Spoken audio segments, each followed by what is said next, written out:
This Charmeleon does have its flaws, but let's submit to degree grading, and at the end of this video, we're going to look at the grade and if our prediction was right. Welcome back, this is Mr. Grade, and today we're breaking down Charmeleon. If you want to skip around to different parts of the video, here are the timestamps for your convenience. Now let's move on to see whether this card is actually worth grading, and this is very important for me personally because I'm hunting for cards to grade, so I don't want to waste my money.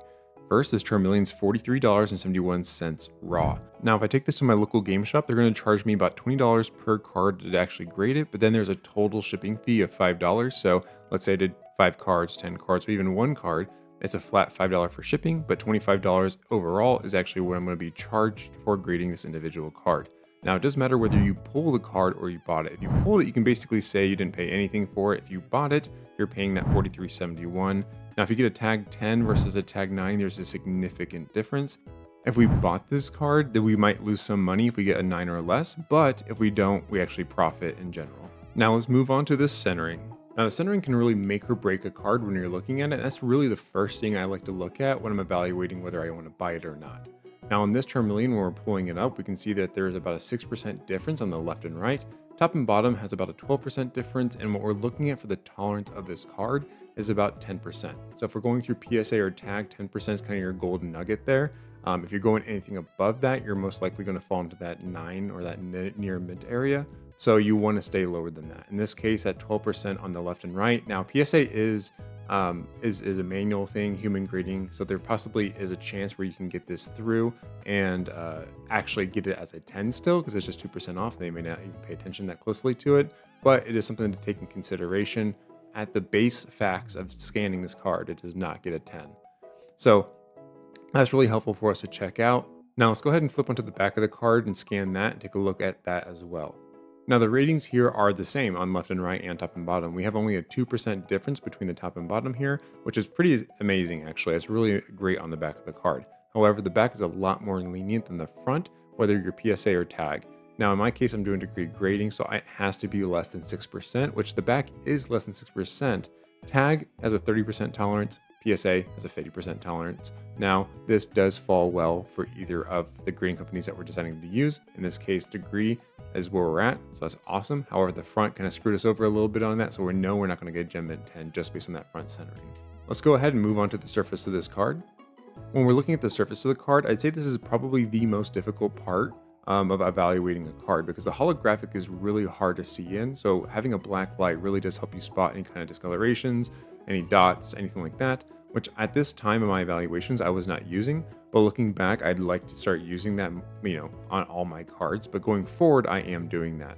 So when we're looking at this, what we're looking at is just like the borders, like that little the blue ridge that's going around on the back, and then we're also doing that on the front of the card and then working our way from top to bottom.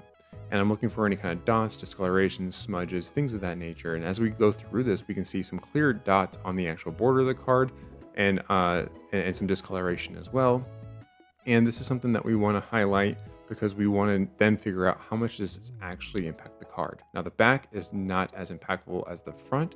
So going into the actual front of the card, if there were actual issues there, that is definitely more impactful than what's on the back.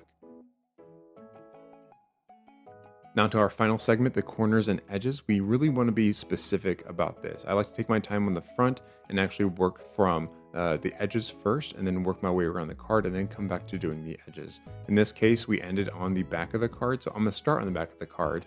And when we're looking at this, I want to look at, are there any dots, silvering, any kind of like factory cutting, roller marks, anything of that nature. And on here, I did notice a small white speck. So I wanted to notate that, as well as I'm kind of shifting the card around and looking at the edges, I do notice that there's actually some distortion or some issues with one of the corners. It's not significant, but it is something that we definitely want to notate and look at a little bit further. Now, throughout my journey here, this is the 16th card I'm evaluating. I've only gotten back 10 cards so far, so this batch with Charmeleon is still going to be coming back in within the next few weeks or so. But I'm learning as I'm going, and I'm learning specifically what degree grading is looking for. I don't know how this is actually going to change depending on tag grading or PSA, so this is all a learning opportunity for me. I hope it is for you as well.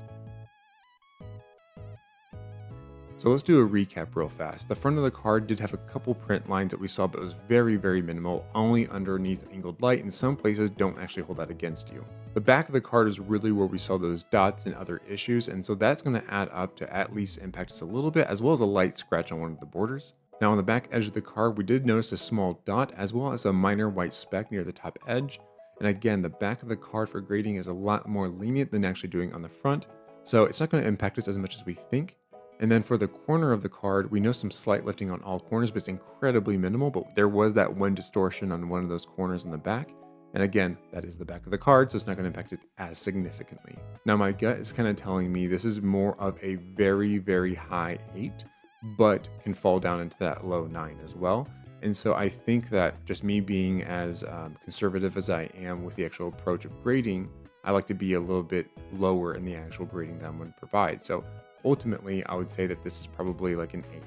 But I know realistically, looking at some of the ones I've gotten back from Degree, this is probably going to fall as a 9.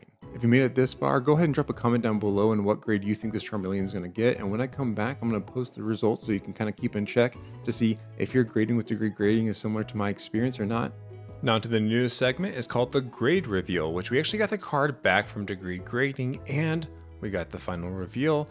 We estimated a 9 and it came back as a Gem Mint 10, which I'm not too surprised about. I could see it, but I was being a little bit conservative on that 9. So with that said, I'd love to have this in a tag 10 slab. So are we submitting it back to 10? 100%. We're going to go ahead and submit back and see what we get.